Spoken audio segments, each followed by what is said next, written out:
জুলাই কর্মী সমর্থকদের আস্থা ও ভরসা কিন্তু মমতা বন্দ্যোপাধ্যায় 2026-এ 21শে জুলাই চার টুকরো। একদিকে যেমন জাতীয় কংগ্রেস পালন করছে, আরেকদিকে দিল্লি স্তরে পালন করছে এনসিপিআই, এবং কলকাতায় কিন্তু দুভাগে এই 21শে জুলাই পালন হচ্ছে। একদিকে যেমন ঋতব্রত পালন করছে, অন্যদিকে কিন্তু কালীঘাট মমতা বন্দ্যোপাধ্যায় সেও পালন করছে। দিল্লি আমাদের যে তারামণ্ডল রয়েছে, ঠিক যে রোড থিয়েটার রোড, সেই রোডে। এবং এই যে মমতা ব্যানার্জির যে কর্মী সমর্থকদের ভিড় লক্ষ্য করা যায়, এবং এই সভা থেকে যে কর্মী সমর্থকরা এসেছেন তাদের থেকে আমরা জেনে নেব যে আজকে যে 21শে জুলাই হচ্ছে, যে আমরা আগেও দেখেছি 21শে জুলাই, এবারে দেখছি একদম সম্পূর্ণ আলাদা। এবারে 21শে জুলাই কর্মী সমর্থকরা কী বলছে, তারা কোথায় থেকে এসেছে, এবং তাদের আস্থা যে ভরসা মমতা বন্দ্যোপাধ্যায়, সব নিয়ে আমরা জানবো। যারা নতুন তৃণমূলেতে গেছে তাদের নিয়েও আমরা কর্মীদের সাথে কথা বলে জানবো। যে ক্রাউড আপনি দেখলেন, এখান থেকে পুরো ধর্মতলা পর্যন্ত পার্কশিট মোড়া পুরো জ্যাম হয়ে গেছে। এটা যে স্বতঃস্ফূর্ত ক্রাউড, সেটা দেখলেই বোঝা যায়। মমতা বন্দ্যোপাধ্যায়ের কাছ থেকে কিছু নেতা সরে গেছে, যারা কলঙ্কিত তারা সরে গেছে, কিন্তু কর্মী সমর্থক সরে, যাদের কোনো ভয় নেই তারা কেউ সরে। আর যে সরকার এসেছে তাকে আমি অনুরোধ করব, যেভাবেই জিতুন, আপনি লজিক্যাল ডিসক্রিপেন্সি, অ্যাডজুডিকেশন এই সমস্ত করে তো ইসিআইয়ের বাঁকা পথে বা ভিওর কাঁধে হাত রেখে বাঁকা পথে আপনি ঢুকেছেন, বেশ। কিন্তু 28 লক্ষ মানুষের যে অ্যাডজুডিকেশনে পড়ে আছে, সরকারের উচিত তাদের নামটাকে ভোটার লিস্টে তোলা। আর এই যে গুন্ডা দমন অ্যাক্ট করেছেন, তার বিরুদ্ধে আমরা আইনত কোর্টে যাচ্ছি। কারণ গুন্ডা দমন অ্যাক্ট যদি লাগু থাকতো, তাহলে আপনি বলুন যে শুভেন্দুবাবু যিনি এ থেকে হাত ধরে উঠেছেন নন্দীগ্রাম আন্দোলনের মাধ্যমে, তো নন্দীগ্রাম আন্দোলনে যেভাবে হয়েছিল, তাহলে তো উনি 10 বার অ্যারেস্ট হন গুন্ডা দমন অ্যাক্টে। যদি গুন্ডা দমন অ্যাক্ট থাকতো, তাহলে শুভেন্দুবাবুকে এই জায়গায় আসতে পারতেন। যে দিদির হাত ধরে এসেছেন, দিদির আগুন ধরেছেন, হাত ধরেছেন, ধাক্কা মেরে সরিয়ে দিয়ে দিদি এসেছেন চেয়ারে, ঠিক আছে, মানলাম। কিন্তু ওই গুন্ডা দমন অ্যাক্ট থাকলে তাহলে উনার বিরুদ্ধে কিন্তু গুন্ডা দমন অ্যাক্টটা সব থেকে আগে ইমপ্লিমেন্টেড হতো। সেই জন্য ওনাকে বলবো, এরকম একটা কালা কানুন যেটা রাওলাট অ্যাক্টের মতো, সেই অ্যাক্টটাকে আপনি উদ্যোগ করুন। এটা কোর্টে টিকবে না, আমি বলে রাখলাম আজকে। ধন্যবাদ।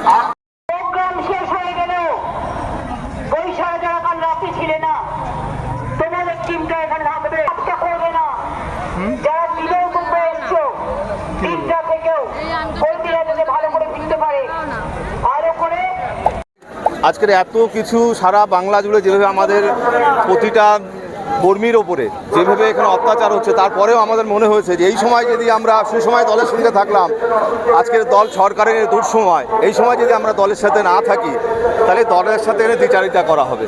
এই জন্য আজকের আবেগকে সামলাতে পারেনি। আমরা মনে হয়েছে যে বাড়িতে বসে লাভ নেই, আজকে কিছু না হলে 21শে জুলাইয়ের মঞ্চের সামনে গিয়ে দাঁড়ানোটাই সব থেকে বড় জিনিস। এই জন্য আজকের এই মঞ্চের সামনে চলে এসেছি।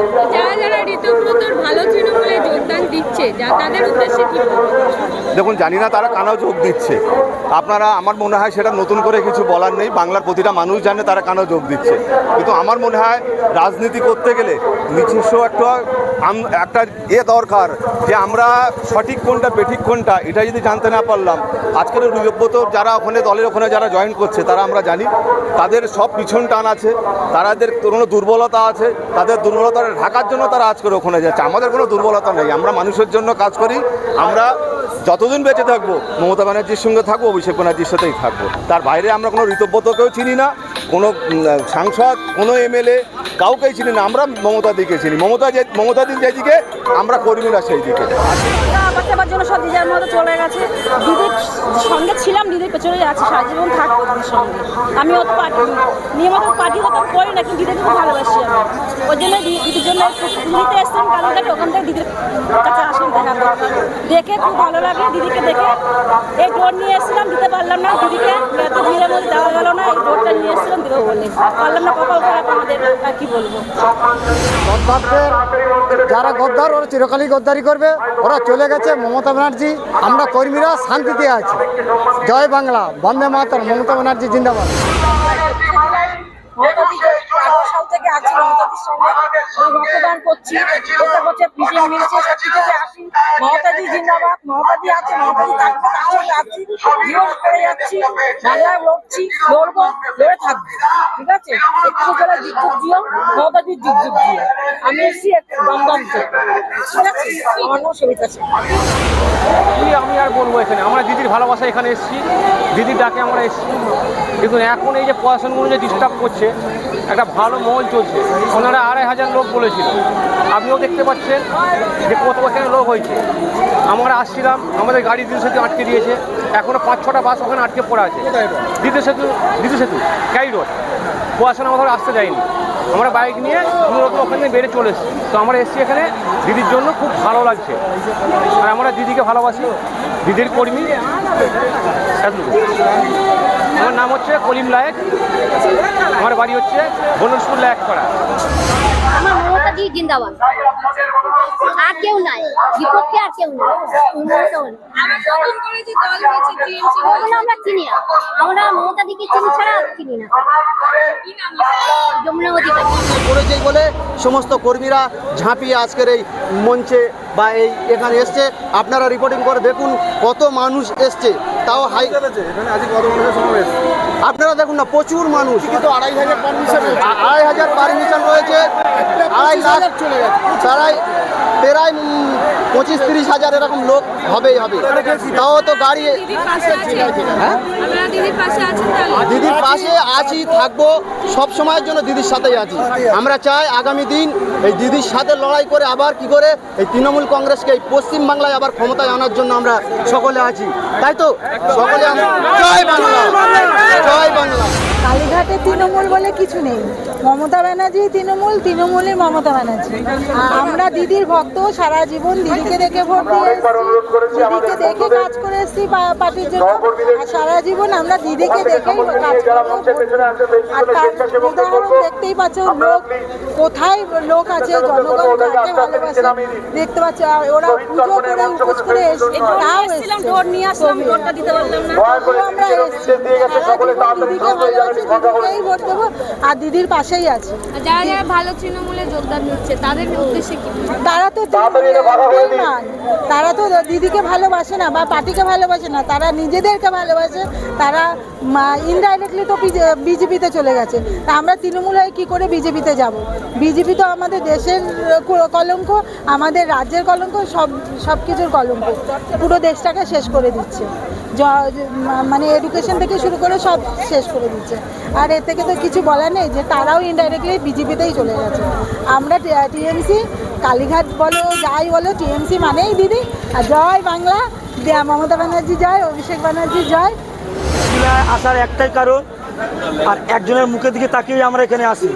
কোনো নেতা, কোনো মন্ত্রী, কোনো এমএলএ, কোনো কাউন্সিলর, কোনো প্রধান, কারোর মুখে দিয়ে তাকে আমরা আসি না। আমাদের কাছে একটাই মুখ, একটাই কথা, একটাই নাম, সেটা হলো মমতা বন্দ্যোপাধ্যায়ের নাম, মমতা ব্যানার্জির নাম। যতদিন মমতা বন্দ্যোপাধ্যায় বাঁচবে, আমরা ততদিন তৃণমূলের কর্মী হিসাবে এখানে 21শে জুলাই এসে সমর্থন করে যাব। মমতা বন্দ্যোপাধ্যায় জিন্দাবাদ, মমতা বন্দ্যোপাধ্যায় জিন্দাবাদ, মমতা বন্দ্যোপাধ্যায় জিন্দাবাদ। বাড়ি আমার সোনারপুর, সুলতান নাম আছে আমার। আমাদের মমতা বন্দ্যোপাধ্যায়, আমরা চাই যে এইরকম মানুষ, মহিলা যে এইভাবে রাজনীতি করে দিতে 1993 সাল থেকে মার খেয়ে, মার রক্ত দিয়ে মা জয় বাংলা করেছে, বাংলার মাটির মানুষ। আমরা এটা চাই, মমতা বন্দ্যোপাধ্যায় জয় হোক, বন্দে মাতরম। আজ 2026 21শে জুলাই, সবাই ভালো থাকবেন, সুখে থাকবেন। তোমরা আমাকে রক্ত দাও, আমি তোমাদের ভোট দেব, ভালোবাসা দেব। মানুষ সামাজিক প্রাণী হিসেবে বাঁচতে পারে না, প্রকৃতপক্ষে বন্ধু ছাড়া কোনো মানুষ সুখী হতে পারে না।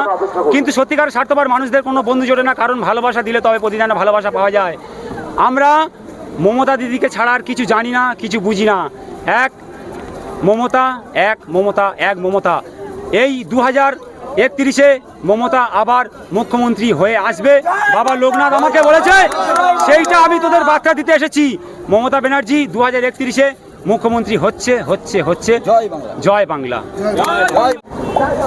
অর্থাৎ বুঝতেই পারছেন, আজকে আমি এই মুহূর্তে রয়েছে কিন্তু বিড়লা তারামণ্ডল যে থিয়েটার রোড, মমতা কালীঘাটে মমতার যে তৃণমূল কর্মী সমর্থকের যে শহীদ মিনার যে শহীদ সভা হচ্ছে সেই সভাতে, এবং এখানে কিন্তু কর্মীরা যাদের থেকে আমরা কথা বলে জানলাম যে এই যে মুখ্যমন্ত্রী মমতা বন্দ্যোপাধ্যায়ের মুখটাই কিন্তু তৃণমূলের যে প্রতীক, এবং এই মুখ দেখেই কিন্তু আমরা আজকে তৃণমূল কর্মী এবং আস্থা ভরসাটা ঠিক একইভাবে রয়ে গেছে এই তৃণমূলের যারা কর্মী সমর্থকরা রয়েছে। এই বিষয়ে আপনারা কি বলবেন অবশ্যই কমেন্ট করবেন কমেন্ট বক্সে। আর এই ধরনের খবর পেতে নজর রাখবেন ডিএনএন বাংলা। ডিএনএন বাংলা সবার মনে সবার ফোনে।